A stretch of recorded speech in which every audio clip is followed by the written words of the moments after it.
Hey, you didn't have to show that Cam and picture. Kenny, Hey, though? How about Cam delete and that. Kenny? How about Cam and Kenny, though? What do you think about that one? Did he know you were back there, big fella?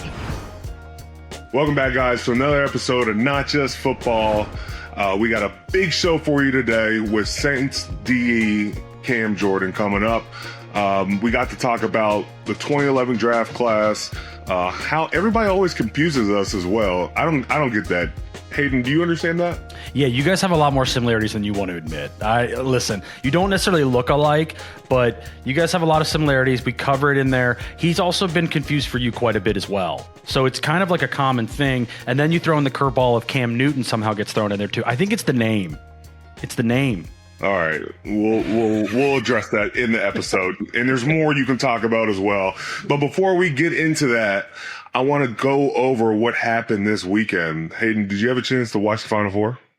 Yeah, I did. It was a great Final Four. This is why I'm a firm believer in the Cinderella stories are nice, but as we get further along in the tournament, let's get the best teams available. I don't necessarily always want chalk. This year it was, but those were great games on Saturday. And I think, I know this Duke team's more likable, but it was fun to watch them kind of fall apart at the end of that game, and good for Calvin Sampson and Houston to get to the final. What'd you think?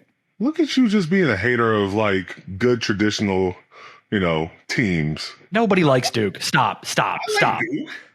No, Duke has always been the annoying, snobby, preppy. This is a more likable team. It is. But let's be real about this. Duke has always been, they always get the calls. They're kind of annoying. Krzyzewski's a big baby. Great coach, but big baby. He's not even there.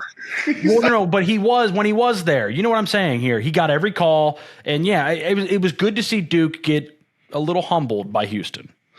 As a camera crazy, I expect Duke to always perform. I was shocked. There were like 2 minutes left.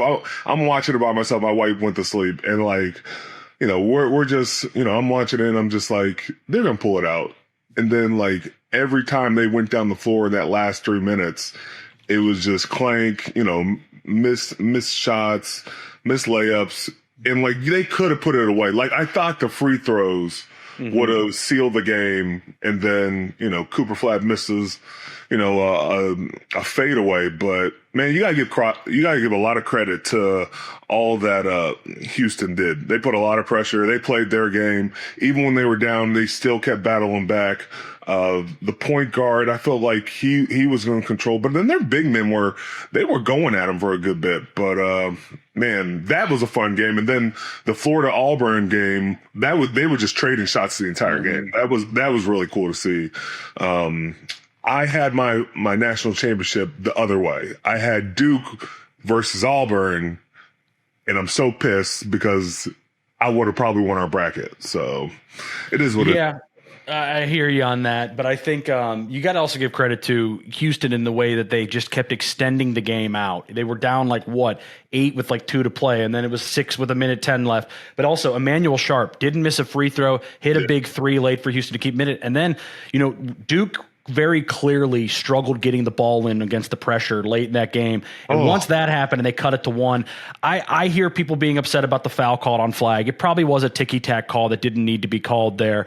But I also think Duke, don't blow the lead. Don't blow a 6 to 8 point lead over a minute left to play. You got to hit your free throws. You got to protect the ball, and they didn't do that late. And then the Auburn-Florida thing, it's the third time they've played. Walter Clayton Jr. is a stud. He looks to me, I'm not saying he is, but it looks like Steph Curry out there, just the way he's shooting the basketball in college.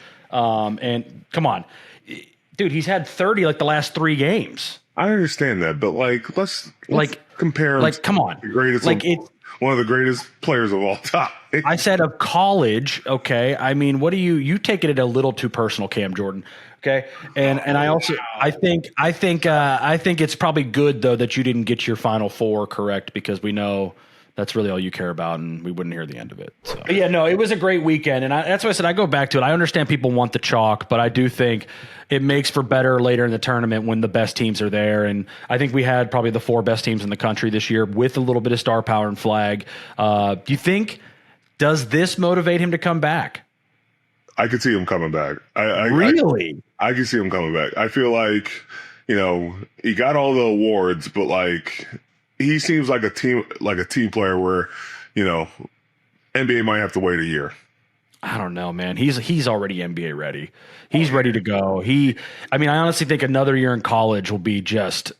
It'll be fun. It'll have a lot of fun, and I'm sure the NCAA would love that. But man, that's a tough way to go out, though. That is a tough way to go out when you thought you should be playing Monday night. So I don't know. Great though. Final Four. Like I said, I get people were upset about all the chalk, but I do think we've got good star power and the best teams available. And I think Houston, Florida is going to be a great game. But you mentioned star power. You got to look at what the girls did in the Final Four. You know, watching, Paige Bueckers and Azzy really dominate this whole run against, one of the better coaches in college football, and Dawn, what's her name? Dawn Staley. Don Staley. And, I just thought they've had so many injuries these past couple years with Paige and, with Azzy. It was really kind of a storybook, crowning moment to watch that team win. It's funny. I feel like UConn's always looked at as, the hated team because they've won so much. This was one of the more likable teams, I would say that. Well, they haven't won it in 9 years. I heard something today that they have not won it since before the first time Donald Trump was elected. So that's 2015's their last title. So to go 9 years between titles, or almost 10 years between titles, is kind of crazy. We've seen that a few times. I think the Spurs did it. The Patriots, I think, did it with Brady and them. Where it's weird though to see a team, go 10 years apart in championships. And I will say, especially in college football, you got to give Gino a lot of credit. Dude's like 71 years old and still winning titles.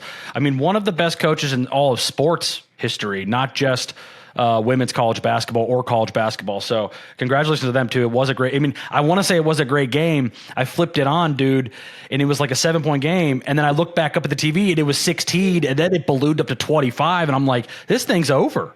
Yeah. So, credit to UConn. I will say I turned it off, though, midway through the fourth quarter. So I'm like, this is a 30-point game, and I got Lakers OKC on. So I got to go. I was looking through social media and just watching, the celebration of that team. Because, a lot was made about Paige Bueckers coming back another year and, dealing with all the injuries and, kind of being outshined by Clayton Clark the last couple of years. It was really cool to just see her in the limelight and watch her enjoy that final, championship run. As a competitor and as someone who just loves sports, I love seeing people battle back. And, she went through it all throughout her college experience, and, just a big shout out and, tip your cap to them. Yeah, no, not to nerd out here, but I'll be interested to see, because I'm with you. I saw so many people on the internet talking about it. That championship. I want to see what the ratings are.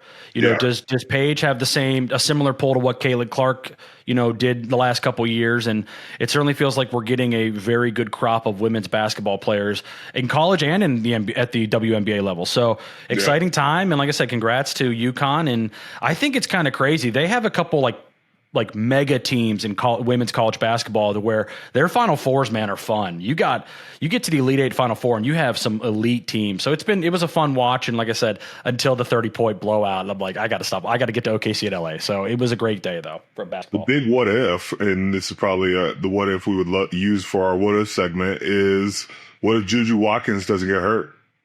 And I hate the injury. I hate the injury ones. You're right though, because she won National Player of the Year, I believe too, right? Yep. I believe so. So, and USC was great all year. You're right. It is a what if, but I'm not going to take anything away from UConn. You know what I mean? Like you just beat in a national championship game. You beat Dawn Staley in South Carolina. And this is the second time this year they beat them that bad too. They won in South Carolina earlier this year too, I believe. So really great year for Gino, and congrats, and we'll see if he can repeat. Now let's jump to NFL players talking about Sheduer Sanders. Did you see what's going on with that? I did, and I'm actually very happy to have you on, to talk to about this, because you could tell me if this actually means anything. Does a guy patting the ball mean anything? Because I'm not going to lie, internet sleuths can find arguments for both sides, where you could find clips where Tom Brady pats the ball 3 times, hits his guy, and it goes for a touchdown. You can also find the other thing where a guy pats it too many times and gets pick-sixed. So Please set the record straight as a defensive lineman. Does this matter? It does matter. Really? you're providing more time for one, the defender on the line to, get a strip sack. If you're bringing it down to just coil the ball just a little bit, that's more time for us to, really get after it because quarterback's got to go here. Ben was always really good at, and I don't know how big Shedeur's hands are, but Ben was good at, the pump fakes and using it that way. But to pat the ball and kind of just put two hands, you're not going to ever throw two hands. You're just providing more time for a defender at the line. And I've seen a lot of corners jump routes that way. You start to look at every part of a quarterback and when he's ready to settle and when he's ready to throw. So, that's something guys are going to look at. A lot of rookies tend to struggle in those instances. It's funny watching the NFL players talk about this.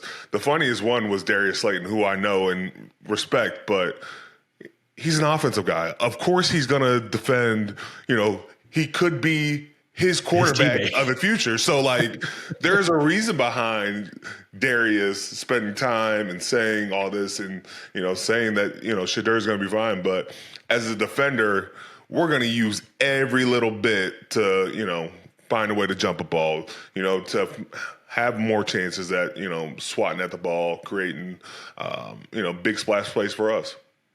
Well, and the thing, I guess, now that you say that, and now that I've heard your opinion on it, would concern me is he was patting the ball with no pressure and no defense on the field, right? That was during his pro day. So that would mean that when there's pressure, he's going to revert to that. And that would mean that he's maybe not sure of himself, because I'm like, that clearly is a part of his throwing motion, right? Where he likes to tap the ball before he gets rid of it. I don't know how easy that is to coach out of somebody, though. Well, that's why I can't really pay attention to all these on-air routes. I like to see quarterbacks how they deal in the pocket, how they deal with multiple defenders, coming at him from different angles. Does he tend to run out of the pocket and extend? Does he stay in the pocket and step up? Those are things you got to work at. It's not just a pattern of you see a receiver break and now you want to work a double move.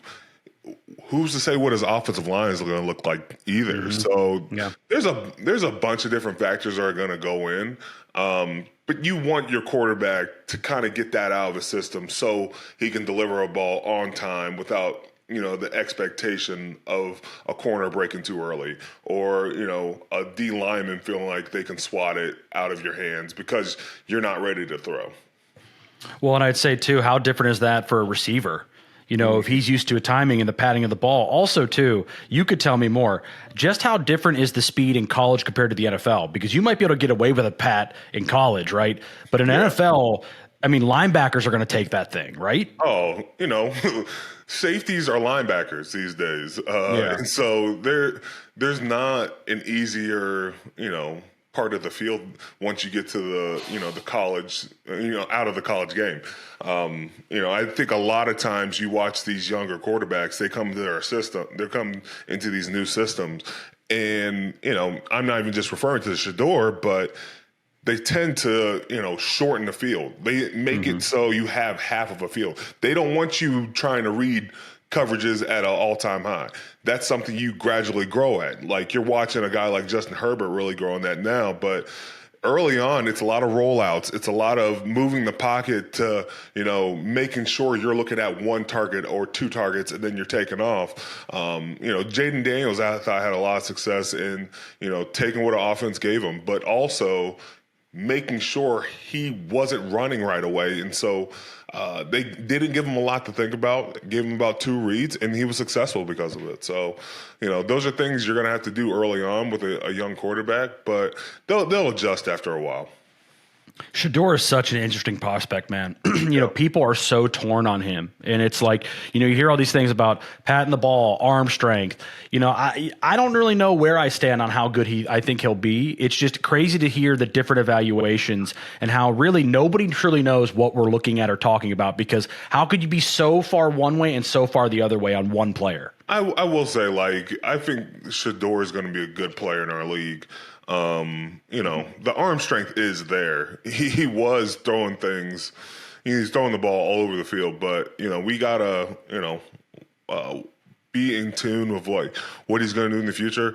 I think he's got a big upside, so we'll see what happens. Yeah, before we move on, though, keep in mind he played in the Big 12. We know what you think about that conference football-wise. So, I mean, a lot of passing yards. All right, well, you want to move on to the next thing here? Yeah. All right, we got a big event coming up, April 9th. Pat McAfee's big show in Pittsburgh. That begs the question. Do we think are you invited to this? Because if Aaron Rodgers announces, I don't know if you two are cool, are you going to be allowed to attend this event? I wasn't invited to it. Oh no! So you think your conspiracy theory is correct? I don't know. maybe he is doing it April 9th. We'll see. Yeah, let's just expect it and see what happens. I love that. I hope you're there. I will say we haven't talked about this. Like I feel like that much. I don't know if we even discussed it since him and DK threw together. Yeah. Which good sign. Good sign. Good sign. Hey, Russ was throwing with Pat. Russ was throwing with DK last year, and nothing came out of that. So yeah, but come on, this is a little bit different in the sense of DK is officially a Steeler.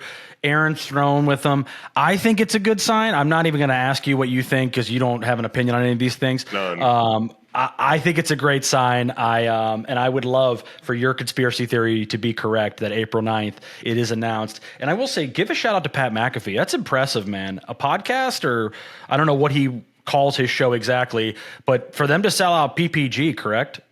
Yeah, PPG is all the way sold out. Got a lot of Yinzers, a lot of Mountaineers. You name it, they're there, and it should be fun to watch.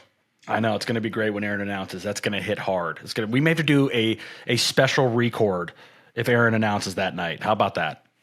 Yeah. Okay, you don't seem interested in that. All right, I want to go to a different sport here. Yeah. Hockey. Alexander Ovechkin breaks Wayne Gretzky's goals record. Did it in the same amount of games. He beat it in the same amount of games Gretzky did. Man, incredible. I think, too, I know hockey's not the most popular sport, but we have been very blessed, especially growing up where we are. Ovechkin and Sidney Crosby to kind of take the league to where it is today. But Alexander Ovechkin, unbelievable accomplishment, and congrats to him. Yeah, big respect to Alexander Ovechkin. It's like him and Crosby that are at the top of their game. Just watching those two guys, play at a high level, older in their age, great lives matter. I'm proud to say I'm part of the great crew. They're getting it done. The one thing I love about Ovechkin the most, though, can I tell you? Yeah. I love watching that video of him before the game where he talks about bands will make her dance. I think that is the funniest thing when you watch him. I don't know that I've seen. Wait, you haven't seen it? Go to the group chat and look at. I put it in the group chat. It's hilarious. He does this before all the games, and he's just screaming, "Bands will make her dance."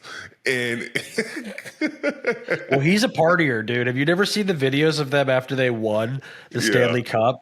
And he's trashed talking to the fans, dude. He does this every game. Yes. That just makes him more lovable. Man. The fact that it does. It does make him more lovable. There's no denying that. I think I should start doing that before games. Bands will make a dance. You should. Bands will make a dance. Hey, man, it worked for him. You absolutely should do it. Give him and Crosby a credit too, man. The play on one team for your entire career. And I would say this too, and they have done this, and I know some other guys have done it too, but both had such high expectations on them coming into the league and have lived up to it. That's a very hard thing to do. And Crosby was, considered one of the best ever at 17. Ovechkin was the number one overall pick, and both have lived up to it. But Alexander Ovechkin broke a record that I don't think anybody ever thought would be broken. And an incredible player. And like I said, I think we're very blessed to be able to see him and Crosby play. Shout out to, one of the greatest. I can't go against my guy Sidney, but man, no, I still think Sid's a better player. I will always. It's the GOAT to me, and we need to get Sid on the show. You need to start. You're our guest booker. How have we not had Sidney Crosby on the show yet? I don't know. I'm working on it. Jeez. Okay, work on it. Okay, he's going to be on the off season here pretty soon, so maybe we could get him soon. Ouch. Okay. It's been a tough year. It's been a tough year for the Peds. Okay, it has. Right. It's not been one of our banner years. Okay. All right, let's move on to non-sports related news. Have you seen the Minecraft movie? No, we texted during you were out of this. You seemed like it was. I think your response to me was watching this on mushrooms would be intense, and you've never even done mushrooms, and you know that, which is insane to me. So like, I was in there, and I must say it was a terrible movie, but like it was like one of the worst movies I've ever seen. But at the same time, people were clapping in the movie. I felt like I was not in on the inside joke. Like I'm looking around, like people are like crying, laughing, and my wife had a ball with it. She like is just poking fun at me at this point. She's like, "You don't enjoy it?" And I'm like, "Hell no!" Like I don't know what a chicken chicken jockey is. Like it's some of the most confusing stuff. And Jack Black and Jason Momoa looked like they were having a lot of fun, and they got a lot of money for this movie, but it wasn't my taste. It's for kids, correct? Yeah, my kids loved it, but I couldn't understand it.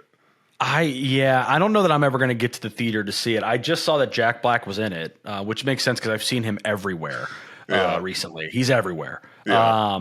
But so not a fan, but Allie was into it? Yeah, my wife, she thought there was a lot of funny parts, and I was like, I didn't laugh once. She's literally looking at me right now. She was dying laughing at some of the parts. Did she maybe eat some mushrooms before or something like that? I don't Maybe know that's what she ate, but maybe she enjoyed it, an edible or something. Like maybe we need to take an edible and go watch it. Wow, and look at you endorsing drugs on our podcast. Look at you. I'm not. David DeCastro, your boy, your old teammate. He just got into that business. I'm just trying to support him. So support David DeCastro in Denver. Right. Wow. So not a fan. So wait, give me a star rating out of 5 on Minecraft. 2. Honestly, or 1.5. 1.5. Man. All right. I would want to try something. I want to, a lot of people ask about our friendship, and I don't want to be sappy or whatever, but what's one thing about our friendship that you always laugh at? This feels like a therapy session. I said this before the show. This is like, I feel like we're in couples counseling. No, we're not. No, one thing that I would say, we kind of covered this with Cam Jordan in the interview coming up, but what a lot of people don't know about you is that when things are not going great in the season, you tend to shut down all social media. You don't really watch anything, whatever. But I always know that you're okay when I get a picture of the beginning of One Tree Hill on the TV show, okay? And I know I don't even have to check in. If I know you've checked it on One Tree Hill, and the reason why that's so funny to me is because we could just talk about random parts of how stupid that show is and die laughing about it. Right. And I think, too, we also make up our own storylines about the show. Yeah. It sounds very strange. It sounds very weird, but I feel like everybody does this with their friends where you guys have a show you maybe enjoy, you watch, and then you kind of piggyback off of storylines. Like I think Keith Scott was a drunk and really the guy who is to blame for everything. And Dan Scott isn't that bad. Okay. And sorry, that's a really deep look into One Tree Hill, but I think the inside jokes of how we have the very similar humor and how we could both go there with storylines on things. So when I get that picture, I know it's going tough, but you're going to be okay. There's one thing that always makes me laugh, and it's not the best part in our friendship. Oh no. It was the only one time like me and Hayden have really gotten to an argument or a fight. And it wasn't really a fight. I don't know how we even got to it, but like it wasn't a fight. There is no fight between us. It was a physical altercation, which I learned early. Do not get into. I knew not to get into it, but it was the helplessness. Right. And I'm sorry to hijack your story, but the helplessness. You will never know how it was like the first time in my life that I realized like this is a battle of like this is like what out in the wild would be like. Like if you wanted to kill me, you literally could just kill me. And it was really humbling. So, and then the way we refer to it as we got into like I was messing around, high school, like you mess with your buddies, and like somehow I like folded Hayden up, and Hayden always refers to it as I put him in a pretzel. It did. My penis and my face were right face to face. I was looking my Dick in the eye, in the one eye. And it was so embarrassing. I flipped out. I got angry. We didn't speak for the rest of the night. I don't think we spoke for like a week. A couple days. And I would say this too, though. This was a problem that people who know you know this. You don't realize how much bigger you are than everyone, and your strength was way too much. And now you've somewhat learned it. You just don't care anymore. But yes, my dick, I looked it in the eye, and it was humbling. It hurt. I was embarrassed, and it was a lot. And you know what's funny? We've not had anything. I've not tried to physically get out of anything anymore. I just kind of let it happen, which is hard stop. No, but now we just kid around, and like he talks to my kids, and he's like, you know, they like that. Dad put me in a pretzel, and so we always have a good laugh about that. Yeah. All right, but let's keep moving on because that one more thing though before you go. Did you finish White Lotus? I didn't watch White Lotus. You didn't watch any of it? None of it. Oh man. Sorry. Before I go, I thought it was a good season. Nobody liked the season, but go ahead. Sorry. I thought you didn't watch it. My bad. You weren't going to get anything out of me. Now let's jump to our episode with Cam Jordan. But before you do that, if you've enjoyed this far, make sure you like and subscribe. If you're on YouTube, drop a follow and a rating if you're listening on streaming. And here is Cam Jordan. Have a listen, and we'll talk to you Tuesday. All right, what's up, everybody? Cam Heyward here on Not Just Football. We are joined today. First of all, I got to say what's up to Hayden Walsh as well. But we are joined today by the great Cam Jordan. Cam Jordan, make sure you get this right. It's Cam Jordan. He won the Bart Starr Award. He's a great human being. And we're not the same. And we've just been talking about this. But can we just put everything aside and just say we are two different people? Yeah, absolutely. Granted, you have multiple boys. I've got one boy. You know, like I got one boy. Oh, yeah, shoot. that's what. Oh, dang! I thought you had two. Okay, dang, it's over. Hold on, stop. Okay, already. thank you. Keep going. Your dad had a full blown nickname. It was Ironhead up in that thing. You know, a Saints fact. You know, just a Saints legend. You know, my dad played for Minnesota Vikings. Different. Okay, time out. Same draft class, same first name, okay? Both going to be future Hall of Famers. That's at least my opinion, okay? Both fathers played in the NFL, both first-round draft picks. There's more similarities there than you two want to admit. Both play on the defensive line. I mean, come on, guys. Like, now getting called Cam Newton, I could understand why that's a problem. But you two have more similarities than you think. Oh, shit. I'm doing a podcast. I'll see you after. You working out today? I run. I don't know how much lifting I actually do. Wow. No, it's April. You know what? April Fools. I lift in the month of April. It's happening. I'm not a firm believer in lifting, bro. I'm like, if anything, I may get on like the little quad extensions, like a little calf extension. That's about it. Bench press every now and again. And that's why we're different. I have to lift. Bro, I'm here to run. I need to run. I got to stay under this 280, 285 mark now. Thank you know, like, okay. I said to him, I was like, we are in totally different weight classes. Absolutely. Yeah. And Hayden was like, oh, that doesn't make anything. So you still weigh what it says on your Pro Football Reference page, like 285? Probably says 287, and I weighed 287 up until last year where I came in at like 275. And I was like, oh, this feels nice. Cam, what do you weigh now? I'm like 310. Oh, wow. Okay. But can we have them update update that? that? The bass in your voice when you said that shit. No, I'm like, everybody thinks I'm like 297. I've been 297 since rookie year. Rookie year. That is a totally different Cam. I was wearing 95 at the time. Not doing that again. Okay. And then we play two different positions. No, you are more on the outside. I defensive play line. inside. No. Yeah, up until last year, boy got forced inside. I said, "This is not my life." I got forced inside. I was like, all right, let me hit him with the speed bull. I was like, let me start watching Cam Heyward film, Calais Campbell film. I said, no, you know what? This is not me. If I can't be on the edge, guess what? They finally gave me back on the edge. I was like, all right, I'm back to getting sacks again. I got kicked interior. I was like, that's a different life. I'm not gonna lie to you. Everything's more constricted. It's a little bit faster. The tackle helps out with their 3 technique. Like the tackle does like the push off, sort of like stalling your power explosiveness off. But it's shit like you need mass to kick ass in the interior. Install kick ass, baby. But you do need to be ready for tight ends on the outside. I don't play that game outside. I love it. I love to choke out a good tight end. Come on. But again, my dad played tight end, so like you know where I wanted to do. Like every tight end I see is a chance to defeat my dad. Wow. Wow. So you just look every time you're choking them out, you're just like, Dad, this is what I do. This is what I could have done to you. Because, growing up, you sit there like, Dad, I could have beat you off the edge. Oh, no, I played guys like, Randy and Reggie and, I'm like, it doesn't matter. It doesn't matter. None of them were bringing hands like me every day to work, like every day. I'm not here for any of the finesse game. I'm here for all of the speed to power. There you go. I love it.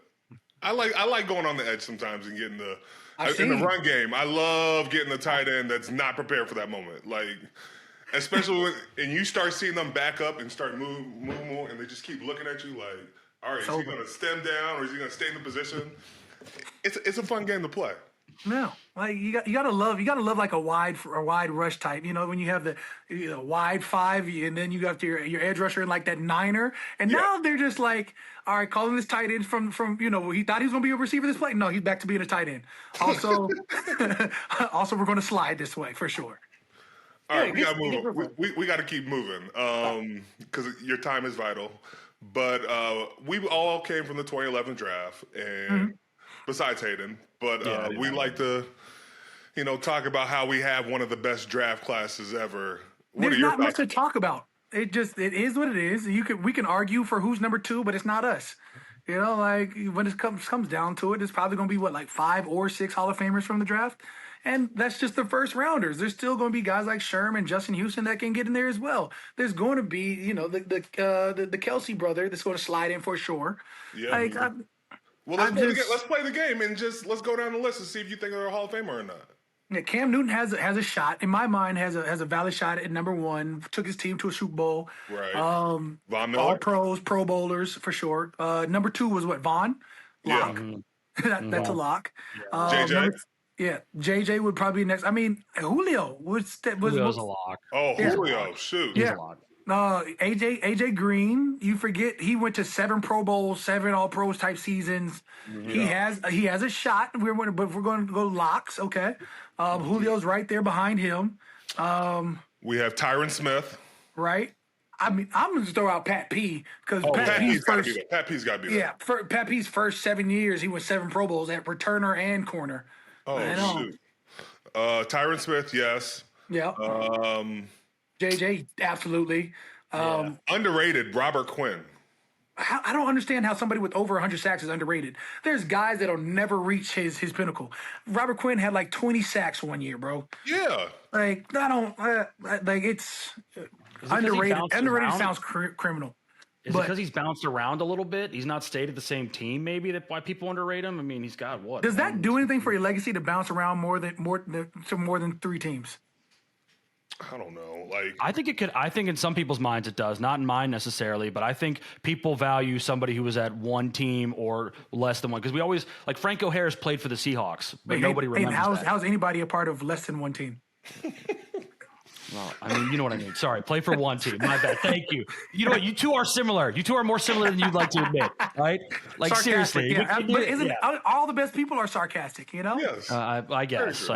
And they're all named Cam. Yes. Well, okay, there you go. All right, so we go beyond JJ. Then after JJ, where do you go? Ryan Kerrigan, 95 and a half.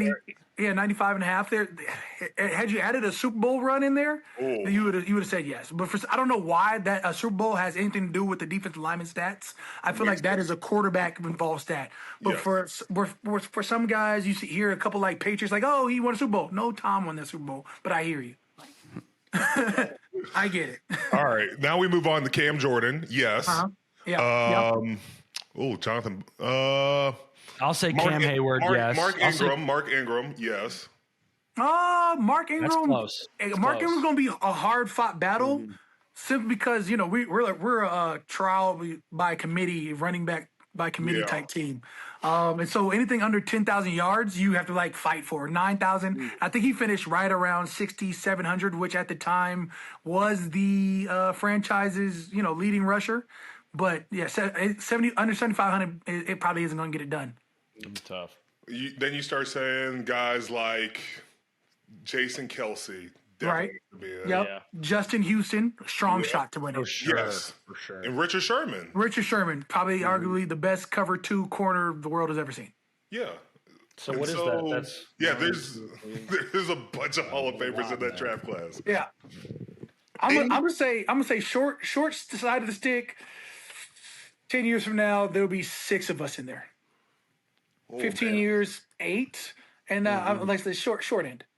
Woo, man, there's a list, man. I don't know. We'll see. I think it's more than 6, but I don't know about 8. So you're saying 7? yeah.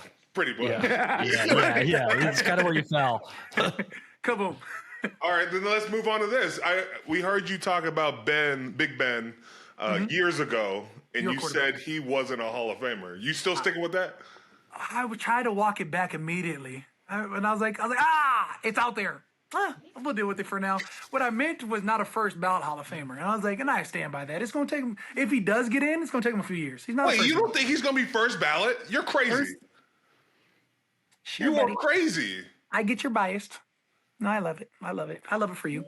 Okay, we about to Put a wager on it. Put a wager on it. But I'm just simply saying, in my mind, right, in that era, your top 3 quarterbacks was Tom Brady, Drew Brees, and Peyton.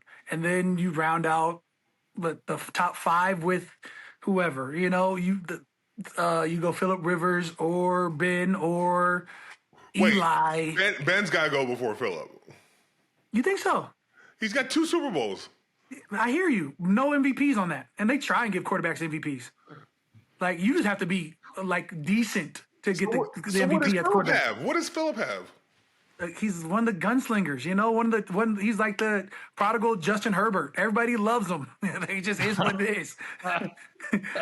For some reason, you're just going to put him in top 5, even though he hasn't shown top 5 yet. You know, that just is what it is. All right, I'm about to list off Ben's stats. He's got 6 Pro Bowls. Yeah, he does. 2 Super Bowls. He's AP Offensive Rookie of the Year. And then he's got some stats to support that as well. There we go. Keep finding them, because 6 Pro Bowls just doesn't sound like a. Well, I also know all pros in there, obviously, right?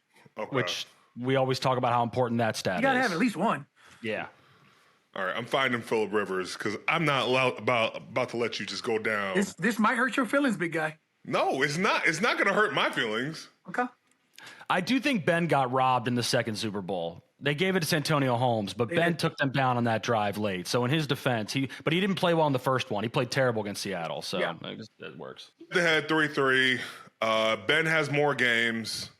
Give me the Pro Bowls. Oh, no. Oh, where are the Pro Bowls? He slowed down. Oh, Phillip has 8 Pro Bowls. Ben has 6. Give me the All Pros. I don't think either of them has All Pros. Okay. Ben's got more rushing attempts, more rushing yards. Ben has more passing yards. Okay. Who's got more interceptions? They're separated by 2 interceptions. That's not what I asked. I didn't ask that question. Who is it? You know who it is. Phillip has 2 less interceptions. Okay. And Phillip has 3 more passing touchdowns. So again, when I said round out your top 5, you can argue. It's an argument, I don't know sir. if I can argue. I think you got to give it to Ben over Phil because he has Super Bowls. Yes. Well, let me ask you You this. just said it was a quarter. It's a quarterback stat. I agree. Let's ask this. If Phillip Rivers was the quarterback of those Steeler teams, do they still win the Super Bowl? We'll never know. That's the ultimate question, right? Like if you think that, then I guess you could argue what Cam Jordan is saying if you think that, but I don't know. Hayden, you're supposed to agree with me. I'm getting confused. You both are so similar that I'm having a hard time. You're both Cams. What can I say? Way to play the race card. Oh, thank you. Got the race card out of the side pocket. Yeah, appreciate it's that. time. That was way down the list of similarities, by the way. I just want that to be very clear, okay? Way down the list. All right, Gabe. I want to talk about your first year. What was your welcome to the NFL moment? Man, when I thought they drafted me in the first round to rush the passer, and I got 0 pass rush attempt from the edge. They're like, rookies got to earn their right. And I was like, great. And then they're like, yeah, we drafted you to play a 4-eye. And I was like, I was like, all right, cool. I get some pass rush in there. I ain't seen much pass rush. I had to start making my hay on second down because third down I was on the side. But I had the first 2 downs. I had the run stop capabilities. Big stop sign. Hey, run at me if you want to. We saw that 287 go to about 3. We was real Miami area codish, you know. We was about real 305. Lost the neck. Boy was sort of thick necked. I said, this is how I got to make it in the league, and I'm just trying to embrace every role. Had 1 sack my whole rookie year. Welcome to NFL moment. Probably playing Minnesota Vikings prime Adrian Peterson. Oh. I shed a tackle. I thought I was gonna smack Adrian. Adrian hits me. I think all day hits me. I'm like, oh, I got him, and all I hear is him like grunting the whole time, and like we like fall to the side. I was like, yo, that's not a win. This is not normal. And like he's still like seething. You could see like in my mind, smoke and steam was coming out of this man's mouth. I was like, this is all day. I was like, this is AP. I was like, all right. I was like, nut up, Cam. I was like, we gotta go get more. I think I had like a TFL later. I was like, I'm hitting him with everything too. And I don't think he really went down the way I thought he went down. I was like, I smacked him. And on film, it was like a. Bro, AP was crazy back in the day. Like, we played him in London. We came out later, and so we flew out on like a Thursday night and arrived Friday morning. They had been there all week. And then he gets to the game. I'm telling everybody had angles on him, and he blew past the angles. He made everybody feel like terrible about ourselves in that game. I remember leaving that game and being like, yeah, that dude's an MVP. And there's no question about it. Like, I was in shock of how good, like, AP was in person. Plus, he would do that run where it was like, I was like, you see, I have all the effort. Yes. I'm like, that is no technique. That is just running through folks. Pure want to. Hey, it's all right. It's all right. Later on in life, I got him back. He came to be a teammate of mine. And he was like, he had like a little toss at like a training camp, bro. And I thought I just lightly tapped him. I said he had like his dip in the can, and like his dip in the ear hole. I popped him. I saw a dip go one way, his track go the other. First of all, that's his fault for having dip in his freaking helmet. What you doing, bro? This man would have the dip in, bro, at practice. Him, take off, score, come back. I said, bro, this is unreal. I've never seen anything like it.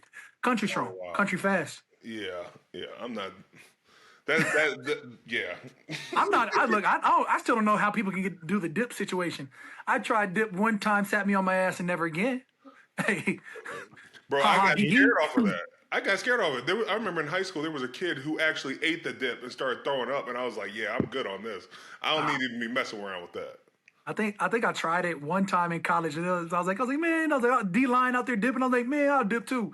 Trying to be cool. Got up, the world started spinning. I said, it's a wild buzz. I gotta go lay down. I like knocked out immediately. I don't even know if I made it to the room. I woke up like, all right, my bad, y'all. Are you a guy who likes to do the sniffs before the game and the smelling salts? I do partake if they're, you know, we got an offensive lineman or something that's like passes around, like it's a young offensive lineman's job to get the crew going. So I'll partake in a whiff. Do I need it? No. We got Hayden involved in it, and bro was in tears. Yeah, it was interesting. It was Chris Jones tears. Like everything was just flooding down the face. Do you do like 20 in a bottle and you like shake it up and walk around with it? So it's like I put like 2 in a bottle and they were just like, ooh. Yeah, it was intense. Offensive line got like 2. It's like 20 of them joints, like sitting down there with a little bit of like whatever. Like you catch a little puff. Like I can smell it. You can smell it from the person over. So I'm like, sometimes I'm good. I'm like, no, I'm good, man. Like, I'm sort of scared. You know what I do? I bring peppermint, and I put it underneath your nose. Way better. Better. Little essential oils, huh? Yes. I pass it around to the whole team. They all love it. Oh. Yeah, it's a little trick we got. Steelers out there smell like peppermint on the field. Hey, opens you up, and you don't have to deal with the residual effects of the smelling salts. Okay. Pause on the open you up, but yes, I'm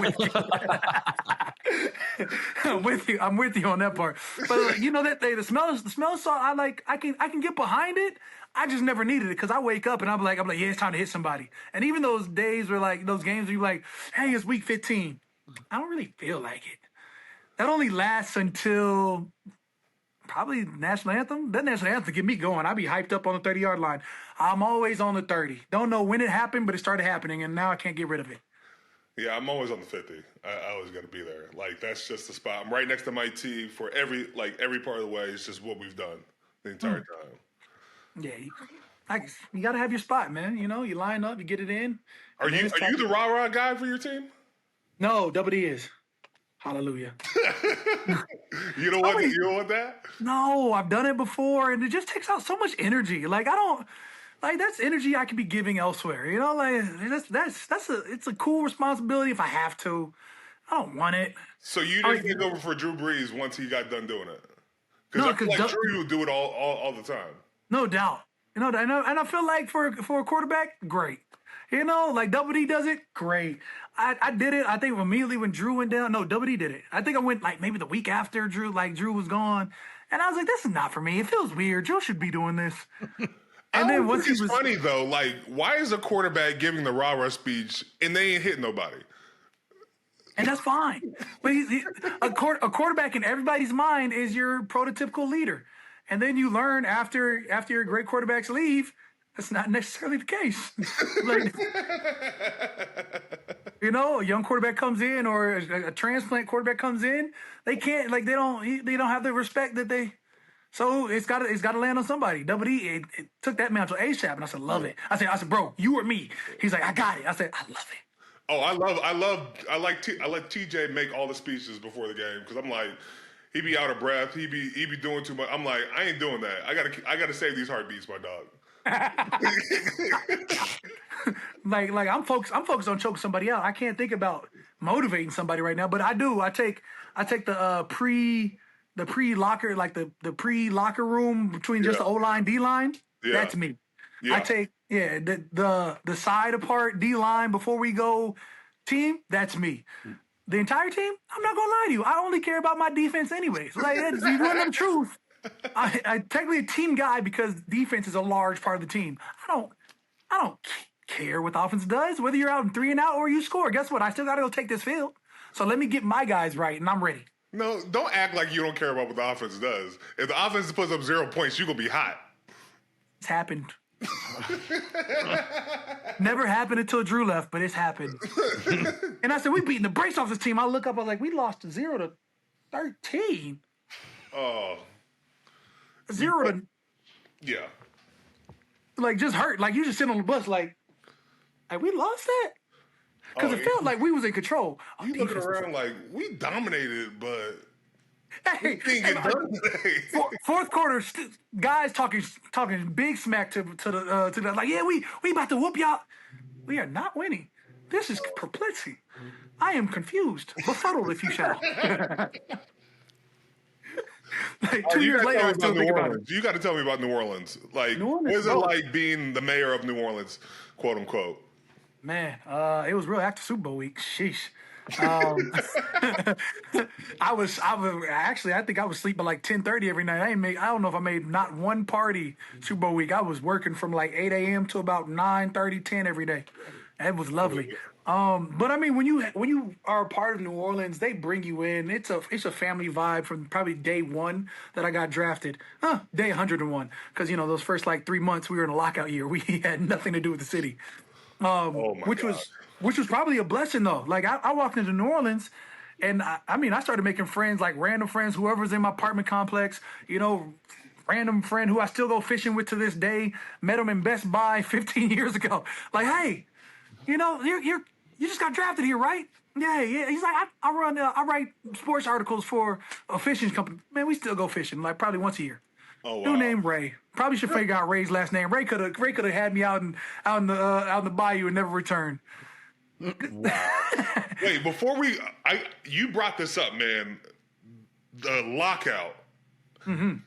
That was such an interesting time. Do you remember what it was that first year dealing with the lockout? Bro, I thought I was rich.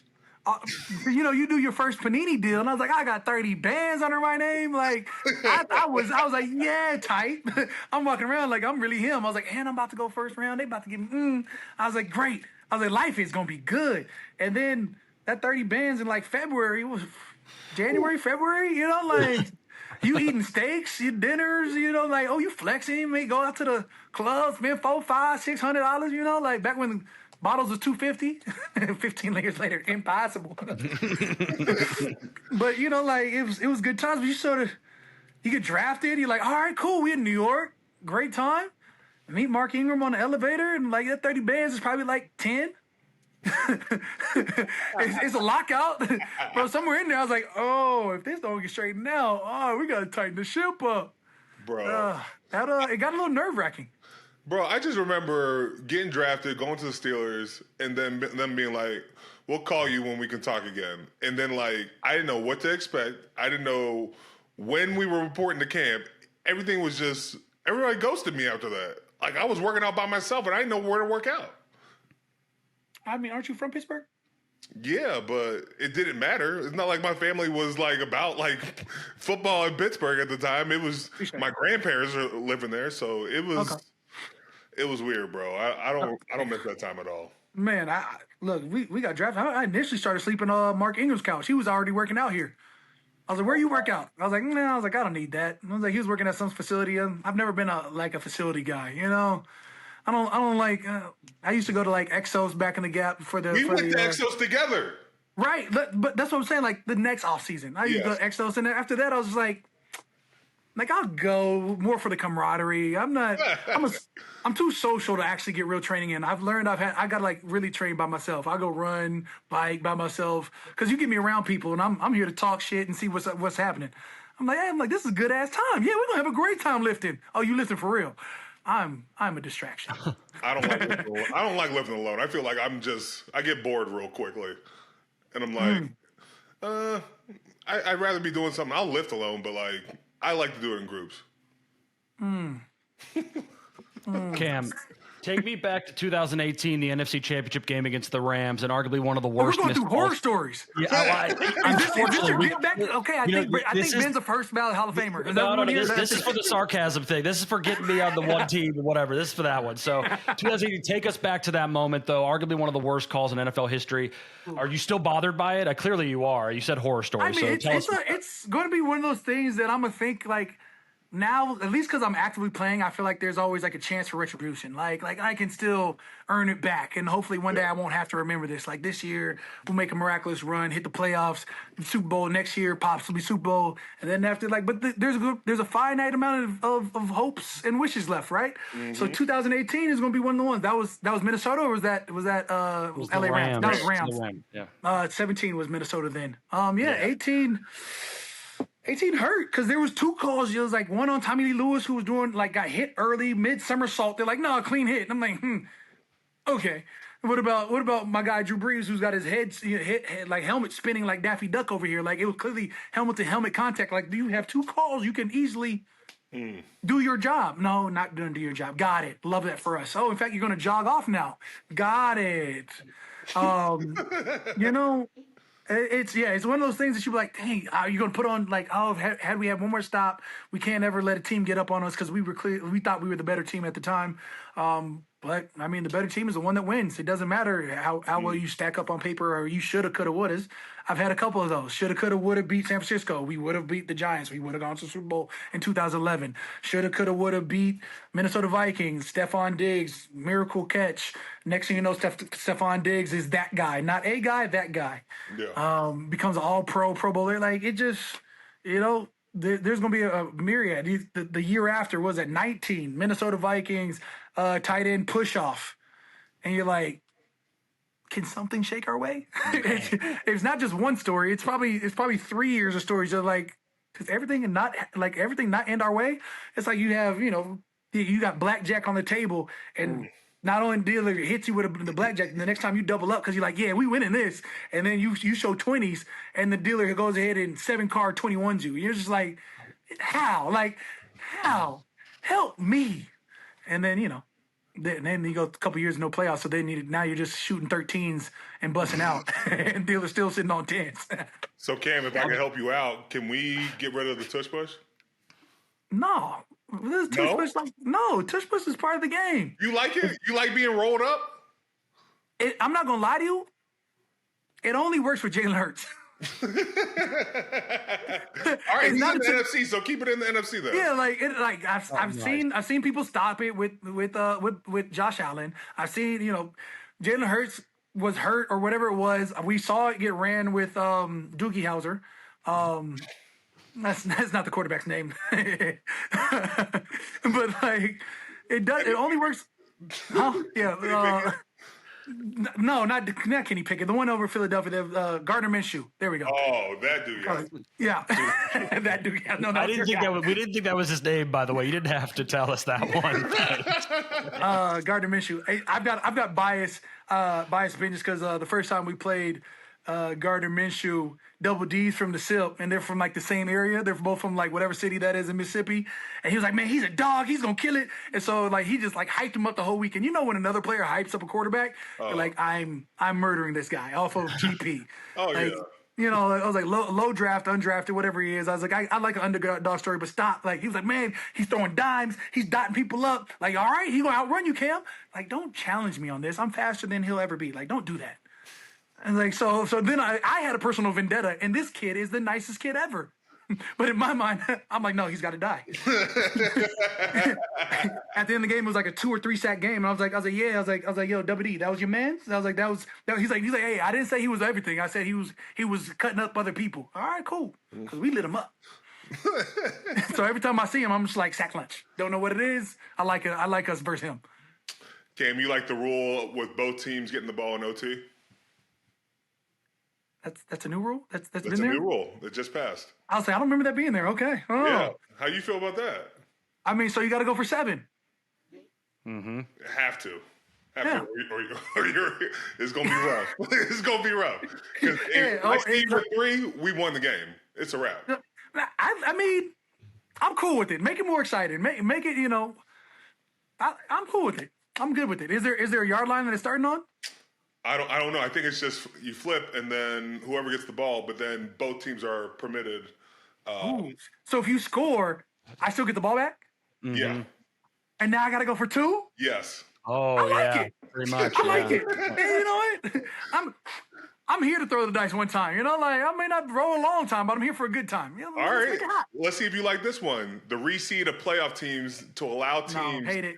You hate it? You didn't even let me finish it and you hate it. No, I think I saw it on Twitter a while ago. The reseeding is all about your record and not – so there's no point in divisions. Wait, but what if you go 15-2? Yeah, you call out the rule and we'll talk about it after. I'm sorry, I cut you off early. Maybe I missed something. Okay, let me say, you reseed playoff teams to allow wild card teams to be seeded ahead of division winners. So if you are 15-2, like the Minnesota Vikings this past year, you don't get a home game under the old ways. So you got that's within your division. So there's no point in divisions. So just make it West versus East. Let's just become the basketball conferences. So what if you're in a terrible division that just that's either your blessing or your fault. Either way you look at it. But you're not having control of it. I feel like that's just a blessing if you're in a crappy division. Facts. I.e. the NFL South. NFC South last year, and that's fine. In the year before. There's multiple times there's 8 and 9 that's winning the division. That's crazy to me. Yeah, and before there was, Lamar Jackson and, Joe Burrow in your division, you guys just had Ben. So, again, it was your blessing. There was crapshoot. Oh, and the Steelers. Like, let's just relax. I'm just saying. You're saying division doesn't matter, and I'm okay with that. If that's what you're saying, I don't agree with it. Again, at that point, make it West Division, East Division, and we'll figure it out from there. Don't throw an NFC South in there. Just throw NFC versus AFC. We're going back to the merger days. Let's do it. That's way better. So you don't want to play the AFC North anymore? Is that what you're saying? You can play. No, I'd love to play the AFC North. No, you wouldn't. Cam. I'm saying Cam. Because you're eliminating divisions. Yeah, I absolutely love playing AFC North. You just want them to run the ball. It's so boring. Yeah. I'll say it's like playing Alabama and Auburn. They're going to run power 32 different ways. We have multiple teams that try to run a wing T. What are we talking about? Like that is not the case. You want to stay in the NFC South where you've beaten up on Matt Ryan for however long as you have. How many sacks do you have versus Matt Ryan? I know you know off the top of your head. Michael Jordan type numbers. 23. But I mean, 43. 23. Yeah, Michael Jordan number, Not old Mike. It is. Prime He's Mike. right. He's right. It's 23. Oh, come on. As much as I troll the Can't Atlanta Falcons, big fella. But that's just it. Because we have our NFC South division rivalry, right? Like I only go out my way to disrespect respectfully the Falcons. Like I don't really care about Tampa because Tampa could have 2 or 3 years of good years and they're like, oh, we're your rivals. No, you're not. This is not the AFC North. We can't hate everybody. You guys like, oh, the Ravens are our rival and the Browns can sometimes be our rival and it's all whatever. hate. Like, it's all hate. I'm so confused. Like, bro, that's too much energy to waste. I'm That's why directly everybody's focused. drained by the time the playoffs start because it's just like beating each other up the entire time. That's what, if you hate everybody, you don't really hate anybody. You're just like you're just a grumpy old man at the end of the day. No, you're you like, hate everybody. You hate everybody in the division. It is year 15. I mean, it is year 15. You don't hate anybody these days? You don't have any? The Falcons. Absolutely. It's just a blanket. Are you calling them the Falcons? Yeah, absolutely. The Falcons. There's many ways again, but it's all singly based. Like there was a time when we were younger that we had like a rivalry with the Panthers, but it wasn't at the end of the day. All the team and the city cares about beating the Falcons 2 times a year. Okay. We could lose it. You lose to Tampa. Oh man, we let that one go. Shucks. We'll get them back next time. Hey, you beat it. You beat the Panthers. The city's not going to throw you a parade. But when you beat Atlanta 2 times a year, the city's lit. Ain't nothing but a dirty bird. Wow, those poor birds. Those poor birds. Falcons. Even Falcons. All right, I want to. Now our producer has this plan. I want you to rate all these haircuts you've had over the year. I love them. There's not a haircut I don't like. In fact, if I'm about to do something drastic, but we'll talk about it. All right, go with this one. Rate this one, bro. That is peak AI. If I don't have a pair of and one basketball shorts underneath that, I did it wrong. Bro, you look like a Dragon Ball Z villain. I'm okay with that as well. My greatest goal in life is to be a quarterback's worst nightmare, so I will take villain. All right. Oh, this was the epitome of like a spinoff of Black Dynamite. This is the blaxploitation era Cam Jordan. This tells you I'm a radical. I don't know at what, but I am marching.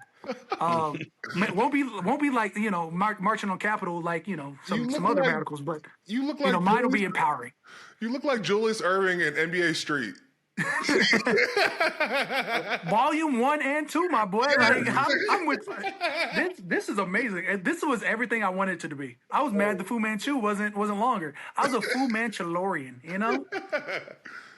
Ooh. Oh wow. Nah, I should have smiled because there was definitely a gold cap on the teeth. Like ooh. That is proud. I don't even know what I was proud of this guy. Like this. You got the little pirate thing going, the Jack Sparrow with the beard. I'm just saying, like this was well put together. This was model Cam. This was feeling myself way too much. This is I can't do no wrong Cam. Oh wow! Yeah. Wow! Are you in an R&B video? What is going on here? The underlying effects to this Jerry curl was the pork chop sideburns. Like, big time. Like, when I tell you, all I needed was an electric guitar. I would have been a background guitar player for Prince. You know what I'm saying? Like I would have fit in that era. Wow! It was elite. The drip was real. Wow. Yeah, wow. That's your pirate right there, Cam. Like, that right there. I shaped the beard. They're like, look how symmetrical this is. Like, come on. I went into production. Where did you get the idea for this? I didn't. It just sort of happened while trimming the beard. Bro, I had this Rick Ross type beard and it was disgusting. Like, I don't know how you do it, Cam. Like, sometimes I look up and you have like that big major beard. I'm like, bro, every meal you eat is going to be stuck right there. You just eat cleaner. Use a Not fork. going to be me. You do not do that. Yes, I do. Don't. You get food all over everywhere. you. Cam, I just saw you Super Bowl week, bro. Like we were eating over, and then you had like, I was like, you have schmutz in your schmutz. No, now you lying. Now you just he's trying to make up stuff. He's not. Cam He could have made that up. He's telling the truth. Oh my gosh! And then explain this one. Fabio Cam, bro. Again, just the era of feeling myself. Like, come on. Do you see the eye lift? Oh my god! Let you know, like I thought I was way more handsome than I probably am, and that's fine. You look like the child in school who needs extra attention at all times because he's not paying attention. But I am the prototypical middle child. Hello. That is my. Oh Yeah, I'm serious. You see, it's high and tight in the back. Like we're here for work. We're here for work. But this is legacy cam. Like, hey, these are the years that we need. You know, my defense, my way. I'm trying to show off cheekbones. I'm not sure. This was that weird individual growth phase where like the dreads aren't long enough. Just it's a weird time to be alive. Look at Come that. on. That was great. This was a juice haircut. This is elite. That's a good 2011 Cam. 2011 car. That's the hey. I need a job. So 2012 was like hey, I'm comfortable. You know. Hey, there was just a lockout. There was just a lockout. Yeah. Look, I'm grateful for the job. I just need to earn my rights. And 2012 was like, hey, I'm comfortable. You got to see 2011 before 2012 to understand the vibe. You know, 2011, I need this job. 2012, this job's gonna be mine. I think we just got to give a round of applause for all these. That is crazy. Look at that. Look at the difference in 11 and 12 is insane. That is a different person. That's a different gosh. Okay, yeah, we got one more thing for you to rate. I actually had a neck in 12. We got one more thing for you to rate, and this is one of your teammates. Get ready for this. Rate these pictures. Oh, Big Jake. That's my guy. I call him Big Gains, Jake Haener. Yeah, man. Whoa. Yeah, you know, we have made fun of him his entire rookie year for these shots, and I'm gonna stand up for him. You know, shots this year. He's grown. He's matured a lot since then. You know, I don't know what football he was throwing in that picture. Hey, you didn't have to show that picture. Kenny, though? How How about Cam and Kenny, though? What do you think about that one? Did he know you were back there, big fella? he looks like he's in trouble. Like, bro, like I need an adult help, please. Just because he could have gave you some acknowledgement that you were back there at least. Like, hey, this is my dog. He was like, Dad? Oh, no. Is that you? Oh, my gosh. No. That's all AI. That never even happened. That actually happened. That's not AI. That definitely happened. All right, Cam. Every time we have a guest on here, we play a game. We can ask Cam anything. And nothing is off the table. You can ask Cam Heyward anything you want. You guys have so many similarities. I figured you could actually ask a great question. So please do so. Man, I just want to know, like, I've always wanted to know, you married your wife for breeding purposes. Like, she is 6'1". You saw your little brother and was like, that'll never happen to my kids. True or false? I guess would be the question. She's amazing person. Right. But that was clearly with intention, sir. No, there was no intentions. You saw this 6'1" woman and was like, hey, she gave me time. She gave me time, and she invested in me, and I invested in her. I love that answer. Yeah, wow. That's breeding purposes. That is fine. It's fine. I can't just tell my wife I'm only with you for breeding purposes. Do you really think I would ever say that?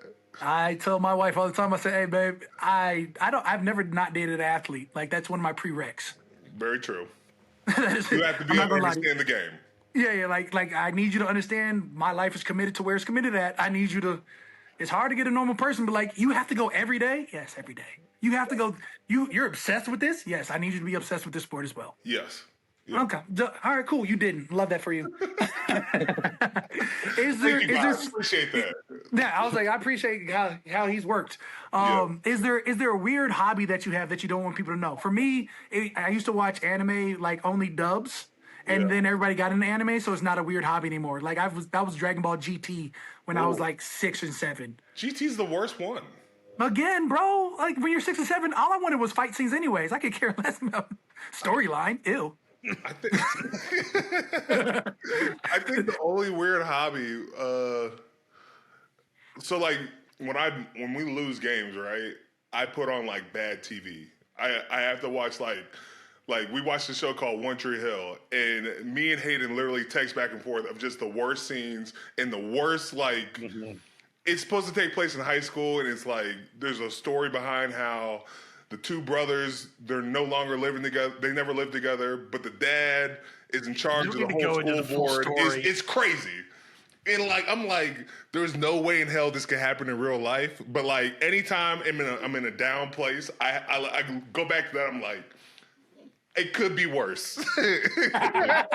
Dude, I get a picture of the beginning of it, and he says it's time, and that's how I know they're on just it's on a bad losing streak or something's bad happening. He don't want to listen to anybody. He just wants to watch One Tree Hill. Yeah. I'm in a bad mood. It's Yes. time to Tubi this joint. Yes. It should be on Tubi. Let's put it that way. Yeah. But I keep it simple. All right, what TV show are you watching currently? Oh, we just finished Paradise. You watch Paradise with Sterling K. Brown? I don't want to ruin it, but it's like it's got like Lost mixed with like This Is Us. It's crazy. Okay, yeah, I've seen like a season of both. Okay. Only What a are you season of watching, both? Cam? See, I'm a binge watcher, and so when a show is new, and I watch the first season, I'm like, oh, I'll come back to it. I rarely ever come back. Oh, Like it's got to be like Vikings. Like I picked it up season 6, and then mashed 6 seasons. Ooh. Vikings is that's my hero show right now. That's your show? Okay. Out there, I just binged The Boys because I was like I saw season 1 and then whatever. Just binged Invincible. I just watched Cobra Kai for the first time. And How was that? Not here for it. Yeah, I heard there's not enough fighting in it, and I'm a very if you're not throwing hands, I'm really not satisfied. Like I do a rom-com movie, but are we throwing hands or no? Like I'm not here for the detective style, the background, Annalisa Keating. Show me the hands. You ready the ones or no? You just want to fight. Yeah, like maybe when I retire, I won't have to be this aggressive by lifestyle. But currently while I'm here, yeah, Badlands me, Vikings me. Game of Thrones? Absolutely. Okay. I haven't gotten to House of Dragons yet, but I don't know if I don't know if I will. It's That's good. it's good. That's like Dragon Ball Z, and now it's Dragon Ball Super. Haven't really partaken. You haven't watched Super? No. For me, my connection was Dragon Ball GT, and granted, you guys thought it was terrible. They were fighting every episode, and that's what I was about. Now it's Dragon Ball Super, and I don't know. We'll probably get there. You gotta get there. You gotta get there. We'll probably get there. I'd probably rather the One Piece live action than the actual One Piece TV show, cartoon shows. The One Piece anime is way too long. So and and the first they say you got to get past the first 200 episodes. I've seen the first 10. I was like, this is trash. Yeah, I'm not doing that. Nah, can't stop, won't stop. What about you, Hayden? What about you? Since we want to talk I about don't watch any of what I have no idea what y'all two were just talking about. That was you got to watch 200 episodes to get through something. That's too many episodes. That's what One Piece fanatics put out there, and I'm like, if I have to watch 200 episodes to be intrigued, I don't. Yeah, I've got 4 kids. I'm intrigued in so many other ways. Yeah. I will say, One Piece you can at least have on in front of the kids to an extent. Can you? I'm not getting there, so I don't have to worry about it. My kid watches Tsubasa. It's like Blue Lock, but not. Are you a Bluey guy? I've got a 4-year-old. How many kids do you have? 4, bro. I got a 9, 8, 6, 4, and Bluey's been a staple for the last 5 seasons or whatever the seasons they're in. Shout out Bluey. Waiting to done, Bluey. Freaking Bluey. And when I tell you, if I could kick a dog, not that I would, Bluey would be the first one. Golly. Got to throw that out there. Peter come after you quick. Not that I would. Yeah, but I would punt that sucker like I was an Anchorman. You're not daughters. Like a reality TV guy? Absolutely not. Now, if the wife throws it on, I think I saw one of those NFL wives, the one they just had on, and I was like, I want no parts of this. Yeah. And I caught myself watching. I was like, trauma. That's how it happens. That's how it happens, man. No, I'm good on that. I don't need that. Yeah, Wags, Wags on Netflix. I don't. We don't need to provide. Yeah, that was it. That was it. Yeah, that was it. We're taking away from the main thing. The main thing is football. How do you have a platform? You know what? Good for you. I'm just gonna say, great for you. There's so many other routes you could have taken. That's what you want to do. And I'd literally just leave it at that. So can we get a Cam Jordan show? I was just about to say, would you let your wife partake in Wags on Netflix? Nah, but we could do a Heyward show. I'm cool with that, but we're not doing the Wags show. We're not doing a Cam Jordan show. You don't. Wait, you want to do a Cam Jordan show? Hell no. I talk way too much crap now. Like because like you can go home and I'm sarcastic. It's cool when it's just me and her. We get around friends and I'm still the same sarcastic me. Now like feelings get hurt. I don't like it. Could you imagine a camera around? She's leaving me, and then I'm going to be loveless for the rest of my life. I think the Cam and Cam show could take off. Yes. You didn't say that. You said Cam Jordan show. Like, they've got to have an intricate look at my life. No, I throw too many kids on the couch. You can't throw your kids 12 feet in the air. I catch them. Yes, I can. I do it all the time. Yeah, they're not stopping me from doing that. Like, they just got to deal with that. I don't know if I'm ready for the world to have the repercussions. He really launched his kid 12 feet in the air and landed in the pool all the time. All the time. I am the fun dad. Well, yeah, don't throw your sister ways on me. I won't wrap this up because I don't want to take too much of your time. But I want to say thank you. We've been here for an hour, Cam. What do you mean? Sorry, I didn't know. The time has passed, my friend, for that. You have. We don't want to take up too much of your time. Yeah, 50 minutes too much, strong. Yeah, too much more of your time. Well, that's the end of the episode. Thank you, Cam Jordan, for coming on. Appreciate it. Thank you, Cam Heyward. And you too, Hayden. And we won't get confused ever again. Thanks, That's our Cam. episode. Like and subscribe. We'll see you next time.